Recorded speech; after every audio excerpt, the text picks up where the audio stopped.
নমস্কার বন্ধুরা, আশা করি আপনারা সবাই ভালো আছেন। আজ বানিয়ে নেব পুর ভরা খাস্তা গজা। এটা বেশ মুচমুচে হয়, এটা আপনারা স্টোর করে রেখে খেতে পারবেন। চলুন তাহলে পুরো রেসিপিটি দেখার জন্য অনুরোধ রইল। এখানে একটা বোলের মধ্যে আমি 2 বাটি ময়দা নিয়েছি, এর মধ্যে স্বাদ মতো লবণ দিয়ে দিলাম, দিয়ে দেবো 4 চামচ ঘি। আমি এখানে ঘি ব্যবহার করছি, আপনারা রিফাইন অয়েল ব্যবহার করতে পারেন, তবে ময়ানটা একটু বেশি করে দিতে হবে। তারপর ভালো করে হাত দিয়ে এইভাবে ডলে ডলে ময়দাটা মেখে নেব, যাতে ঘিয়ের সাথে ময়দাটা ভালোভাবে কোটিং হয়ে যায়। তারপর মেখে নেওয়া হয়েছে কিনা দেখার জন্য একটু মুঠো করে নিলাম। দেখুন সহজেই কিন্তু মুঠো হয়ে যাচ্ছে আর ভেঙে যাচ্ছে। এবার অল্প অল্প জল দিয়ে একটা ডো বানিয়ে নেব।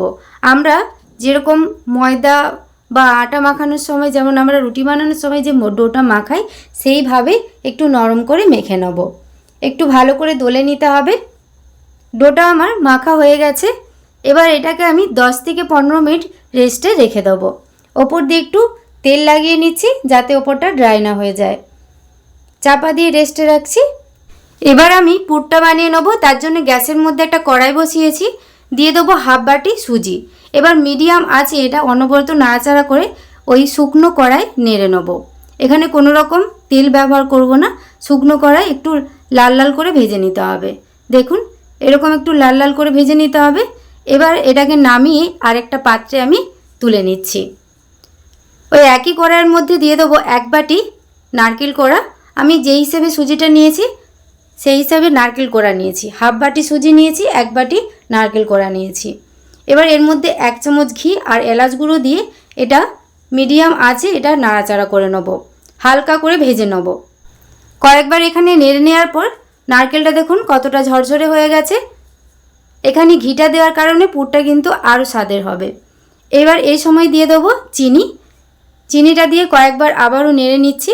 আর চিনিটা আপনারা প্রথমে দিতে যাবেন না, তাহলে নারকেলের জলে চিনি গলে যেয়ে এটা দলা বেঁধে যাবে, আর পুরটা তখন ভালোভাবে এটা ঝরঝরে হবে না।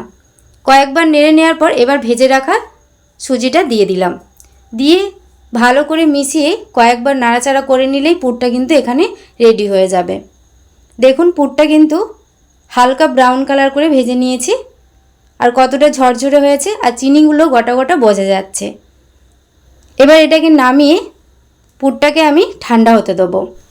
এদিকে ডোয়ের চাপাটা খুলে কয়েকবার আমি দলে নিচ্ছি। 15 মিনিট রেস্টে রেখে দেওয়ার পর ডোটা দেখুন কত সুন্দর সফট হয়ে গেছে।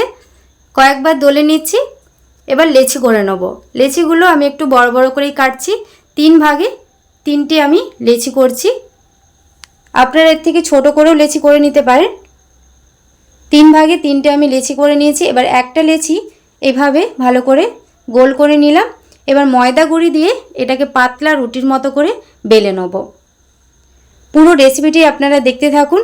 রেসিপিটি বানানো যেমন সহজ, খেতে কিন্তু অনেক স্বাদের হয়। লেচিটা আমি বেলে নিয়েছি, একদম পাতলা রুটির মতো করে বেলেছি দেখুন।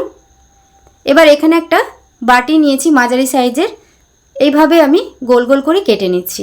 আপনারা চাইলে ছোট ছোট লুচির যেরকম লেচি করা হয় সেইভাবে আপনারা এক একটা করে এরকম বানিয়ে এক একটা করে লুচির মতো করে বেলে নিতে পারেন। আপনাদের সুবিধার মতো করে লেচিগুলো বেলে নিতে পারেন।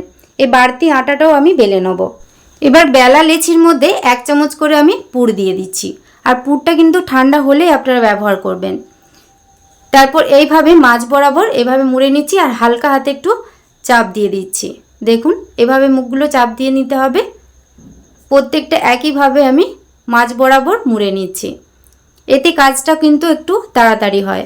তারপর এখানে একটা কাঁটা চামচ দিয়ে এভাবে চেপে মুখের ডিজাইনগুলো বানিয়ে নেব। আপনাদের পছন্দ মতো ডিজাইন বানিয়ে নেবেন। দেখুন একটা আমি তুলে দেখাচ্ছি, এইভাবে বানিয়ে নিতে পারেন। আরেকটা এখানে আমি ডিজাইন বানিয়ে দেখাচ্ছি। দেখুন আপনাদের পছন্দ মতো ডিজাইন বানিয়ে নিতে পারেন। নইলে এই রেসিপিটি বানানোর জন্য একটা ছাঁচ পাওয়া যায়, সেই ছাঁচের মাধ্যমে ওইটা আপনারা মুড়ে পুর ভরে এরকমভাবে মুড়ে নিতে পারেন।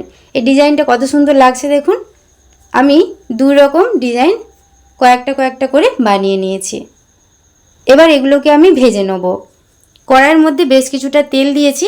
তেলটা যখন হালকা গরম হবে, দেখুন একটা আমি ছেড়ে দেখাচ্ছি, হালকা যখন বাবলস উঠবে সেই রকমভাবে তেলটার মধ্যে ওই প্রত্যেকটা পুরি ভেজে নিতে হবে।